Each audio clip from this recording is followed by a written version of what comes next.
केरला के रहने वाले हमारे एक सब्सक्राइबर गीता बताती हैं कि आज के टाइम पर मैं अपने पेरेंट्स और छोटे भाई के साथ दिल्ली में रहती हूँ। मेरा नेटिव प्लेस केरला के पलक्कड़ टाउन में है। ये आगे लिखती हैं कि लॉकडाउन से पहले तक मेरी दादी हमारे साथ रहती थी।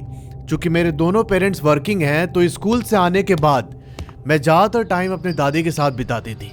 मेरी दादी अक्सर मुझे अपने पास सुलाकर केरला वाले गांव और वहां के देवी देवताओं की कहानियां सुनाती। इसी बीच जब मैं एक दफा अपनी दादी के पास लेटी थी तो मेरी नजर उनके हाथ पर लगे एक चोट के निशान पर पड़ती है। मैंने उनसे पूछा कि दादी ये कैसा निशान है, तो ये सुनकर दादी थोड़ी देर के लिए चुप हो गई। टॉपिक से डाइवर्ट करने के लिए इन्होंने कुछ और कहानी सुनाना स्टार्ट कर दिया, पर गीता ने यहाँ जिद पकड़ लिया था कि अब मुझे जानना है कि वो चोट का निशान कैसे पड़ा आपके हाथ पे। अब उसकी जिद के आगे दादी मजबूर हो जाती है और फिर उन्होंने अपनी जिंदगी का एक ऐसा चैप्टर गीता के सामने खोला ना, जिसे पूरा पढ़ने के बाद मेरे होश फाख्ता हो गए। ये कहानी आपके दिमाग के नसों में एक तगड़ी वाइब्रेशन पैदा करेगी और आप सोचने पर मजबूर हो जाएंगे कि यार ऐसा भी होता है क्या। फिलहाल आप गीता द्वारा भेजे गए ईमेल का स्क्रीनशॉट वीडियो में देख सकते हैं। उन्होंने अपनी आइडेंटिटी और ईमेल आईडी रिवील करने के लिए मना किया है, तो मैं उस चीज को फॉलो कर रहा हूँ। अब गीता बताती हैं कि जो दादी की कहानी मैं आपको बताने जा रही हूँ वो मेरी एक्चुअल दादी नहीं है।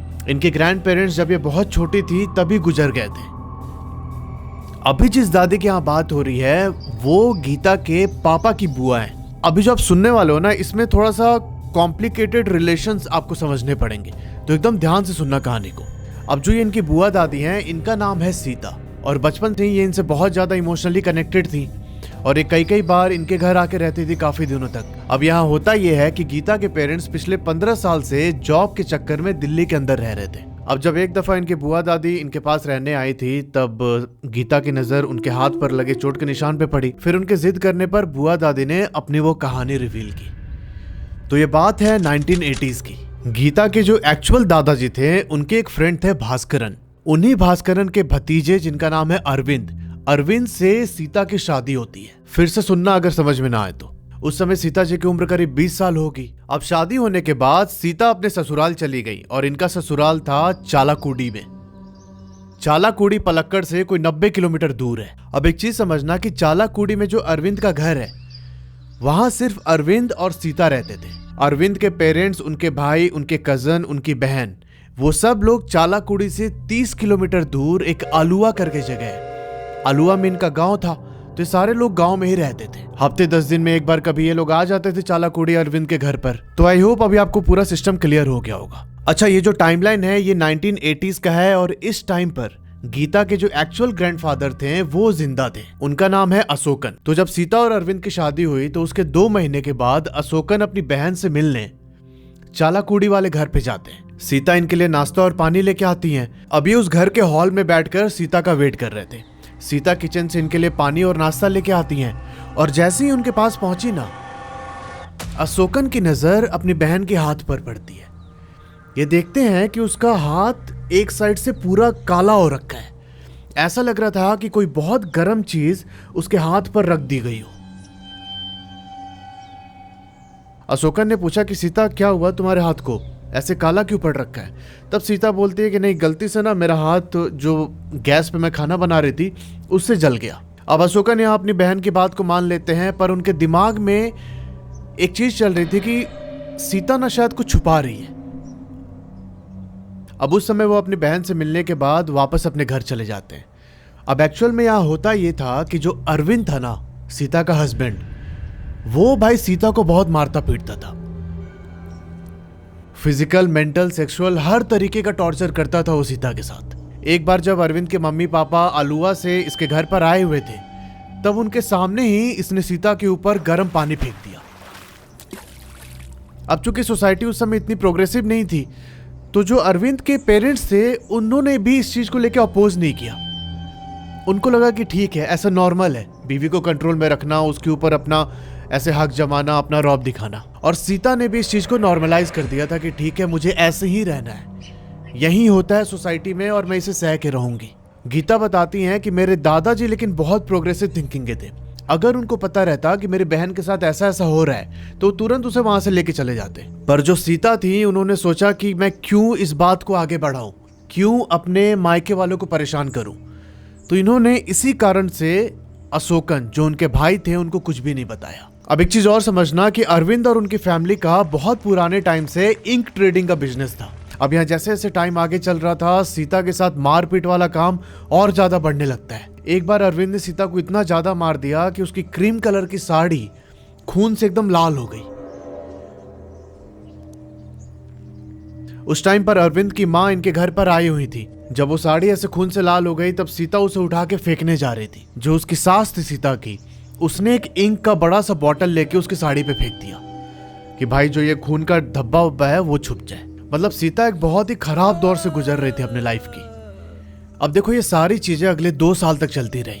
अब इन 2 साल के बीच में इनको कोई भी बच्चा नहीं हुआ। अब यहाँ सीता चाहती तो थी कि वो माँ बने, पर एक तरीके से वो भगवान का शुक्र भी कर रही थी कि यार ठीक है, अच्छा हुआ हमारा कोई बच्चा नहीं है, नहीं तो उसे भी ये सब कुछ झेलना पड़ता। अब यहाँ चीजें बहुत बढ़ती गई। इस बीच जो उनके भाई थे अशोकन, उनको ही पता चल गया था कि भाई मेरी बहन पर ऐसे डोमेस्टिक वायलेंस हो रहा है। उन्होंने बीच में 1-2 बार ट्राई भी किया कि इसको वहां से लेके अपने घर वापस आ जाए, पर सीता ने मना कर दिया कि नहीं, ये मेरी लाइफ है, अगर मेरे किस्मत में ये लिखा है तो मैं ऐसे ही करके झेल लूंगी। अब एक रात करीब 12:30 बजे के आसपास अरविंद काम से वापस घर आते हैं। इन्होंने शराब भी रखी थी बहुत ज्यादा, और उस टाइम पर सिर्फ अरविंद और सीता ही थे उनके घर पे। अब जनरली होता ये था कि रात के टाइम जब अरविंद घर आते थे तो सीता ना घर का दरवाजा खोल के रखती थी, मतलब ऐसे अंदर से लॉक नहीं करती, क्योंकि उनको पता था कि मेरा पति लेट आएगा तो फिर मुझे उठना पड़ेगा खोलने के लिए, तो इसलिए दरवाजा खुला रहता। पर उस रात दरवाजा अंदर से लॉक था। अब जब यहां अरविंद ने देखा कि भाई दरवाजा खुल नहीं रहा है घर का, तो ये सीता का नाम ले लेके चिल्लाने लगा जोर जोर से। वो इतनी तेज चिल्ला रहा था कि आसपास के पड़ोसी भी बाहर निकल कर आ गए, और वो लोग फिर उसको बोलने लगे कि यार मत चिल्ला इतनी जोर से, अभी टाइम तो देख ले कम से कम। अब इस बीच 2-3 बार चिल्लाने के बाद जब अरविंद थोड़ा शांत हुआ, तब पीछे से एक बहुत ही भयानक फीमेल की आवाज आती है। तो बोलती है कि तेरी हिम्मत कैसे हुई ऐसे चिल्लाने की, तो एक बार और चिल्ला, फिर देख मैं क्या करती हूँ। अब वो आवाज इतनी ज्यादा भयानक थी कि अरविंद एकदम डर के मारे कांपने लगे। ये तुरंत वहां से भागते हैं, और जब सुबह नशा उतरा तब ये वापस अपने घर आए। अब उस दिन दोपहर में जो इनके भास्करन अंकल थे वो भी इनके घर पहुंचे हुए थे। सीता अपने किचन में खाना बना रही थी, और अरविंद करीब 11:30 बजे के आसपास घर पहुंचे। अब जैसे ही ये घर आया तो सीता पूछती है कि कल रात को कहाँ रह गए थे। अब ये सवाल सुन के ना अरविंद को बड़ा गुस्सा आ रहा था। इसने मन में सोचा कि कल रात भर तो मैं वहां पे गेट बजाता रहा, अंदर से खोला नहीं इसने। अरविंद यहाँ इतने गुस्से में था कि वो सीता को वहीं पर मारना चाहता था, पर फिर इसे कल रात वाला इंसिडेंट याद आता है कि उस औरत ने मुझे क्या बोला था, और उस चीज को याद करके ना अरविंद शांत हो जाता है एकदम। अब भास्करन ने भी पूछा अपने भतीजे से कि क्या हो गया था रात को। तब अरविंद उनको सारी बात बता देता है। अब जैसे ही भास्करन ने बात सुनी, उसके फेस का एक्सप्रेशन एकदम चेंज हो गया। वो अरविंद को कुछ बताना चाहता था, पर उसने खुद को कंट्रोल किया। उन्होंने अरविंद को बोला कि तू कल रात को नशे में था, इसकी वजह से शायद तुझे कुछ हेलुसिनेशन हो रहा होगा। पर अरविंद को बहुत अच्छे से पता था कि भाई ये उसका कोई वहम नहीं था, उसने सच में उस औरत की आवाज सुनी थी। अब उस औरत की आवाज का खौफ अगले 3-4 दिनों तक रहा इसके दिमाग में। उन 3-4 दिनों में अरविंद ने मेक श्योर किया कि भाई सनसेट होने से पहले जैसे ही ऑफिस का काम खत्म होगा मैं तुरंत वापस घर आ जाऊंगा। पर करीब 1 सप्ताह बीतते ही अरविंद के दिमाग से उस औरत का, उस आवाज का डर खत्म हो गया। इसी दौरान एक बार उसे किसी काम से दूसरे टाउन में जाना था, और वहां काम खत्म करके इसको वापस आते आते वहीं रात के 12-12:30 बज जाते हैं। अब उस रात जब वो घर पहुंचा तो देखा कि भाई फिर से घर का दरवाजा बंद है अंदर से। ये एकदम चिड़चिड़ा हो जाता है और फिर से सीता के ऊपर चिल्लाना शुरू कर दिया। और इस बीच उसे दोबारा सेम आवाज सुनाई देती है अपने पीछे से। वो औरत बोलती है कि चला जा यहां से, वरना मैं ना तेरा खून पी जाऊंगी। किसी गली में तेरी डेड बॉडी मिलेगी, फिर चला जा यहां से। अब इस समय जो घर के पीछे दीवार थी वहां से आवाज आ रही थी। अरविंद यहाँ डर तो रहा था पर उसे गुस्सा भी आ रहा था बहुत। एकदम गुस्से में उस दीवार के पास गया। ये दीवार के पास जाके इधर उधर ढूंढने लगा कि कौन बोल रहा है ऐसे, पर इसे कोई दिखाई नहीं देता है। इस बीच ये दोबारा अपने घर की तरफ मुड़ा और तभी उसे एहसास हुआ कि इससे थोड़ी दूर पर कोई खड़ा है। उस समय कोई स्ट्रीट लाइट कुछ भी नहीं था, बस जो चांद की थोड़ी सी रोशनी होती उसी में दिखाई दे रहा था थोड़ा बहुत।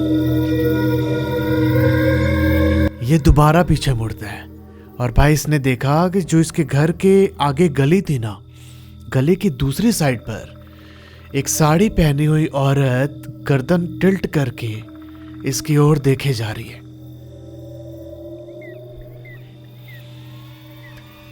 और अभी ये कुछ फिगर आउट कर पाता कि तभी एक परछाई इसके कान के पास आती है और एकदम इसके कान के पास आके बोलती है कि मैं बोली थी ना यहां से चला जा, मैं अभी तेरा खून पी जाऊंगी, तेरी बीवी विधवा हो जाएगी और तेरा बाप बेऔलाद, चला जा यहां से। अब यहां अरविंद एकदम डर से थर्रा जाता है।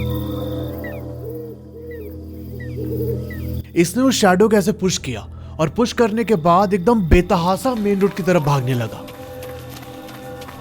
ये बहुत ज्यादा डर गया था और एकदम मतलब कुछ समझ में नहीं आ रहा था इसे कि क्या करूं। ये भागे जा रहा है और भागते भागते इनके घर के पास एक तालाब था, उस तालाब में कूद जाता है। अब अगले दिन जब ये वापस घर आया तो इसे ठंड लग चुकी थी। सीता ने उसके सामने चाय ला के रखा और वो लगातार पूछते रहे कि क्या हो गया, कल रात को कहाँ थे, आपका ऐसे हालत क्यों खराब हो रखा है। पर अरविंद ने यहाँ पर कुछ भी नहीं बोला। अब उस दोपहर फिर से भास्करन घर पर आए हुए थे। जब अरविंद ने उनको सारी बात बताई तब भास्करन बोलते हैं कि ये तो याक्षी का काम है, तुमने शायद उसे बहुत गुस्सा दिला दिया है और एक बार याक्षी ने किसी को टारगेट कर लिया तो वो बिना उसका खून पिए नहीं मानती। अब एक चीज समझना कि याक्षी यहाँ पर केरला में एक अर्बन लेजेंड है, एक बहुत ही सुंदर पर खतरनाक आत्मा। ये जनरली जो इंसान अकेले रहते हैं उनको टारगेट करती है, अपने जाल में फंसा के उनको साथ ले जाती है और जैसे ही मौका मिलता वो उनका खून पी जाती। इनफैक्ट याक्षी के ऊपर बहुत सारी मूवीज भी बन चुकी हैं केरला में। अब यहाँ अरविंद बहुत डर गया। उसे पता था कि याक्षी को एक बार मैंने ऐसे गुस्सा दिला दिया तो वो बिना मेरी जान लिए नहीं छोड़ेगी मुझे। अब शाम को भास्करन इनके घर से वापस चले जाते हैं। अरविंद अपने घर के हॉल में अकेले बैठा हुआ है और ये लगातार यही सोच रहा था कि अब मैं अगले कुछ दिनों तक घर से बाहर नहीं निकलूंगा। अब जब शाम के टाइम अरविंद ये सब सोच रहा था तभी सीता इनके लिए कॉफी लेके आती है और ऐसे कॉफी रखते हुए लगातार पूछ रहे थे कि क्या हो गया, तुम क्यों परेशान हो, तुम कुछ बता भी नहीं रहे, क्योंकि ये सारी बातें अरविंद ने सिर्फ भास्करन अपने चाचा को बताई थी। अब सीता ने फिर से पूछा कि कुछ स्नैक्स लेके आऊं क्या तुम्हारे लिए, तुम क्यों परेशान हो। अब अरविंद ना बार बार सीता के पूछने से बहुत इरिटेट हो रहा था, इसे गुस्सा आ गया बहुत ज्यादा और ये वो कॉफी उठा के सीता के ऊपर फेंकने वाला था। और जैसे उसने कॉफी उठाया फेंकने के लिए, भाई सीता ने उसका हाथ पकड़ लिया। अब सीता वैसे तो बहुत पतली दुबली औरत थी, पर जिस तरीके से उसने अरविंद का हाथ पकड़ा था, अरविंद को समझ में आ गया कि ये इसकी बीवी नहीं है, किसी और ने इसका हाथ पकड़ रखा अभी। सीता यहां अरविंद की तरफ एकदम गुस्से में घूरते हुए बोलती है कि तेरी फिर से हिम्मत हो रही है कि तू मुझ पे हाथ उठाएगा। और जब ये बोल रही थी ना तो इस समय सीता के अंदर से किसी और की भी आवाज निकल रही थी। सीता का पूरा चेहरा बहुत ज्यादा डरावना हो रखा था। वो लगातार अरविंद को घूरते रही और उसका घूरना इतना ज्यादा इंटेंस था, इतना स्कैरी था कि थोड़ी देर के बाद अरविंद वहीं पर बेहोश हो जाते हैं। अब थोड़ी देर के बाद जब अरविंद को होश आता है तो इन्होंने देखा कि सीता इनके पीछे बैठी हुई है, इनको पंखा कर रही है और वो एकदम अपने नॉर्मल स्टेट में थी। सीता पूछती है कि क्या हो गया, तुम ऐसे बेहोश कैसे हो गए थे। अरविंद ने बोला कि नहीं कुछ नहीं। अरविंद यहाँ बहुत अच्छे समझ चुका था कि जो वो याक्षी है वो सीता के अंदर आ चुकी है। अब इसको समझ में नहीं आ रहा था कि मैं कैसे इससे पीछा छुड़ाऊं। अब यहाँ पर अरविंद को एक चीज बहुत अच्छे समझ में आ गई थी कि ये जो भी इसके साथ चीजें हो रही हैं वो सिर्फ इसीलिए हो रही हैं कि ये सीता के साथ अच्छे से बिहेव नहीं करता। तो इसने डिसाइड किया कि भाई अब मैं सीता को थोड़ा अच्छे से ट्रीट करूंगा। और अगले कुछ दिनों तक अरविंद ने ऐसे ही किया। जिंदगी में पहली बार ये सीता को सिनेमा हॉल लेके जाते हैं। मूवी देखने के बाद ये लोग बाहर खाने गए और खाना खा के घर वापस आ गए। जब ये घर वापस पहुंचे तो उस समय रात के 11 बज चुके थे। अब अरविंद को लगने लगा कि ठीक है, शायद चीजें अब यहाँ से नॉर्मल हो रही हैं। अब यहाँ अरविंद अपने घर का गेट खोलने के लिए आगे बढ़ते हैं और तभी इन्होंने महसूस किया कि फिर से किसी ने इनका दूसरा वाला हाथ बहुत जोर से पकड़ लिया है। इस समय अरविंद सीता की तरफ मुड़ते हैं क्योंकि वो उनके बाजू में ही खड़ी थी, और जैसे ही ये मुड़े ये देखते हैं कि सीता का फेस एकदम इनके फेस के सामने है। उनकी आंखें एकदम बड़ी हो गई हैं और वो बहुत गंदे तरीके से अरविंद को घूर रही है, और घूरते घूरते अचानक एकदम क्रिपी तरीके से वो हंसने लगी। अब अरविंद ये देख के बहुत घबरा गए। वो कैसे भी अपना हाथ सीता के हाथ से छुड़ाना चाहते थे, और तभी सीता ने अपनी उंगली उठा के जो उनके हाथ पर ऐसे चोट लगा हुआ था उसकी तरफ पॉइंट आउट किया, और इस चोट की ओर पॉइंट आउट करते हुए बोलती है कि ये तुझे नहीं करना चाहिए था। अरविंद की यहां पर डर के मारे एकदम हालत खराब, वो जैसे एकदम गिड़गिड़ाने लगे सीता के सामने कि मेरा हाथ छोड़ दो, मेरा हाथ छोड़ दो। उसके बाद सीता का जो ग्रिप था वो थोड़ा लूज हुआ और अरविंद उससे हाथ झटक के सीधा अपने घर में जाते हैं, और जो उनका सिटिंग एरिया था वहीं पर अपना चादर लेके सो गए कि इतनी हिम्मत नहीं हुई कि भाई ये घर के अंदर जाके अपने कमरे में सोए। अगली सुबह सीता उनको फिर से उठाती हैं और पूछती हैं कि क्या हो गया, तुम यहाँ क्यों सो रहे हो। अरविंद को ये समझ में आ चुका था कि जो ये इनका घर है ये इनके लिए एक सेफ प्लेस नहीं है अब। तो अब इन्होंने अपना थोड़ा सा रूटीन चेंज कर लिया। सुबह सीता के उठने से पहले ये अपने ऑफिस के लिए निकल जाते, और शाम को ऑफिस खत्म होने के बाद घर आते और घर आके दूसरे रूम में रहने लगे। सीता से बातचीत करना भी बंद कर दिया अरविंद ने। घर पर खाना भी नहीं खाते थे, उधर ही ऑफिस के पास जो ढाबा था वहां पर खाना खाकर आया करते। सीता जब इससे कुछ पूछती तो ये बहुत ही प्यार से उस चीज का जवाब देते। अब ऐसे करते करते 2 वीक बीत गए। एक दिन अरविंद के जो मम्मी पापा और उनके भाई बहन थे वो सब लोग आए हुए थे इनके घर पे। अब उस समय सुबह के करीब 10 साढ़े 10 बज रहे थे।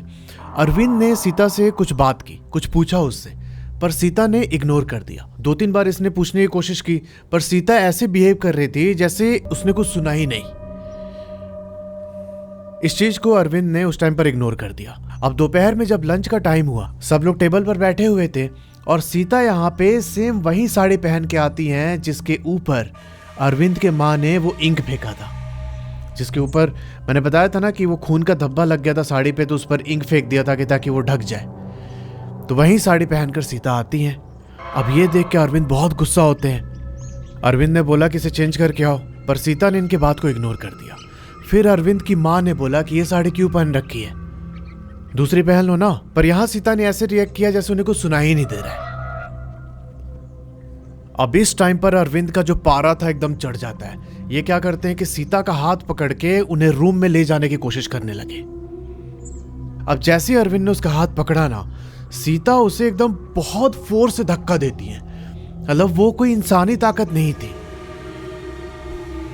अरविंद यहाँ पर जाके कोने में गिरते हैं और सीता यहाँ बहुत डरावने आवाज में चिल्लाने लगी कि तेरी हिम्मत कैसे हुई मेरा हाथ पकड़ने की। और ऐसा बोल के वो अरविंद की ओर देखते हुए घुर्राने लगी गंदे तरीके से। जो टेबल पर एक स्टील का बर्तन रखा हुआ था उसे उठा के सीता ने अरविंद की ओर फेंका। अब यहां अरविंद अपने पेरेंट्स को बोलता है चिल्लाते हुए कि ये याक्षी है, ये सीता नहीं है, याक्षी आ गई इसके अंदर, ये मुझे मार डालेगी, प्लीज मुझे बचा लो आप लोग, प्लीज मुझे बचा लो कैसे भी। अब जैसे ही अरविंद ने ये बात बोली ना, अरविंद का भाई एक पैन उठा के सीता के सर पे मारता है, और उस पैन का चोट लगते ही सीता वहीं गिर जाती है। अब ये लोग सीता को उठा के एक तांत्रिक के पास जाते हैं और तांत्रिक को बोला कि इसके अंदर जो याक्षी है उसे बाहर निकाल दो। तांत्रिक ने अपना कुछ झाड़ फूक किया और झाड़ फूक करने के बाद ये सीता को लेके वापस आ गए। अब अगले कुछ दिनों तक अरविंद की जो फैमिली थी वो अपने गांव में ना रहकर इनके घर में ही रहने लगी। इस बीच सीता ने बहुत स्ट्रेंज बिहेव किया। उन्होंने खाना पीना बंद कर दिया और यहाँ तक कि जो वो इंक डली हुई साड़ी थी उसे भी चेंज करने से मना कर देती है। रात को सोते टाइम ये अपने बेड पर उठ के बैठ जाती और बैठती एकदम रोने लगती है अजीब तरीके से, और रोते रोते बोलती कि वो मेरे साथी है, वो मुझे अपने साथ लेके जाएगी, वो उधर सामने ही बैठी है मेरे। और बार बार ऐसे बोल के ना वो अपना फिंगर पॉइंट आउट करती सामने की तरफ। अब ये सब कुछ 1 वीक तक चलते रहा और धीरे धीरे सीता का बिहेवियर बैक टू नॉर्मल होने लगा। 10 दिन और इनके घर पर रहने के बाद अरविंद के पेरेंट्स को लगा कि ठीक है अब चीजें नॉर्मल हो गई हैं और ये लोग अपने घर वापस चले जाते हैं। अब इस बीच सीता एक दिन अपनी किचन में कुछ काम कर रही थी। अरविंद वहां किचन के दरवाजे पर खड़े होकर सीता को देख रहा था। उससे लगा कि भाई अब ये सही टाइम है, इनको एक बच्चा हो जाना चाहिए। 3 साल हो गए शादी को, तो इनका वारिस होना चाहिए अब। और ये सीता के पास जाके खुद को उसके ऊपर फोर्स करने लगता है। उसके दिमाग में ये था कि ये बच्चा तो मुझे चाहिए, बाय हुक और बाय क्रुक। अब जब इसने सीता के साथ जबरदस्ती करने की कोशिश की, तब उसने अरविंद का हाथ पकड़ के जो इनका मिट्टी का बर्तन था जिसपे खाना बनता था उसके ऊपर रख दिया। और उसके बाद बहुत डरावने तरीके से चिल्ला चिल्ला के रोने लगी। अरविंद यहाँ एकदम गिड़गिड़ा के माफी मांगने लगता है। फिर इसने अरविंद का हाथ उठा के उसकी पूरी बॉडी को जिस बड़े से सिलबट्टे पर मसाला पीसते हैं ना, उसके ऊपर रख दिया। और जो मसाला पीसने का वो स्टोन होता है जिससे कूटते हैं, उस स्टोन को उठा के अरविंद के सर पर मारा। और सर पर मारते ही एकदम क्रिपी तरीके से हंसने लगती है। अरविंद जैसे तैसे अपने आप को उससे छुड़ा के सीता को दूर ढकेलता है। और दूर ढकेलने के बाद एकदम फ्रीज होके सीता की तरफ देखने लगा। सीता यहाँ बहुत डरावने तरीके से हंस रही थी। आंखें उसकी एकदम बड़ी हो चुकी थी, बाल बिखरे हुए। और फिर वो धीरे धीरे अपने कदम अरविंद की ओर बढ़ाती है। अरविंद इतना ज्यादा डर चुका था कि वो सीधा घर से बाहर निकल के मेन रोड की ओर भागने लगा। और इस बीच जब वो मेन रोड पर भाग रहा था, तभी एक कार वाले ने अरविंद को टक्कर मारी। अरविंद की वहीं पर स्पॉट डेथ हो जाती है। अब ये पता चलते ही अरविंद की फैमिली वहां पहुंचती है और उन्होंने देखा कि भाई सीता है ही नहीं घर में कहीं पे भी। इन सबको लगा कि वो याक्षी सीता को अपने साथ लेकर चली गई है। उसने अभी तक सीता का खून पी के उसे मार दिया होगा। अब उस घटना के करीब 21 दिन के बाद सीता अपने भाई के पास पलक्कड़ आती है वापस। उन्होंने अपने भाई को सारी बात बताई। उसके बाद सीता ने बोला कि मुझे नहीं पता कि मेरे अंदर कैसे शक्ति आ जाती थी, वो याक्षी थी या कौन थी मुझे नहीं पता, पर मैं अपने अंदर एक सुपर नेचुरल पावर फील करती थी। तब उसके भाई ने बोला कि तूने मुझे बताया क्यों नहीं ये सब, मैं तुम लोगों को कब का अलग कर दिया होता, तू आके मेरे पास रहती आराम से। तब सीता ने बोला कि नहीं, मैं चाहती थी कि जितना टॉर्चर मैंने झेला है, जो भी मुझे पेन हुआ है, वो सब कुछ अरविंद एक बार फेस करे, उसको पता चले कि ये सब ट्रॉमा झेलना कैसा लगता है, क्या फील होता है अंदर। अब एक्चुअली हुआ ये था कि सीता यहाँ पर बहुत पूजा पाठ करती थी और जो ये याक्षी थी, ये सीता को कोई नुकसान पहुंचाने नहीं बल्कि उसकी रक्षा करने आई थी। और जब जब अरविंद इसके साथ टॉर्चर करता, वो याक्षी इसके अंदर प्रकट होके सीता की रक्षा करती थी अरविंद से। अब इसके अगले कुछ साल तक सीता अपने भाई के घर पर ही रही और 34 साल की उम्र में उन्होंने फिर से शादी की। अभी जो उनके हस्बैंड है उनका नाम है सतीश और ये दोनों फिलहाल एक बहुत ही प्रॉस्पेरस और अच्छी लाइफ जी रहे हैं। तो यार ये थी पूरी कहानी सीता की। आई होप ये कुछ डिफरेंट सुनने को मिला आपको आज मरून फाइल्स पे। अगर आपके जानने में ऐसा कोई इंसिडेंट हुआ है तो नीचे जो ईमेल आईडी आ रहा है उस पर अपनी कहानी मुझे भेज सकते हैं। मिलते हैं आपसे अगले वीडियो में, तब तक के लिए अपना ध्यान रखो और हर हर महादेव।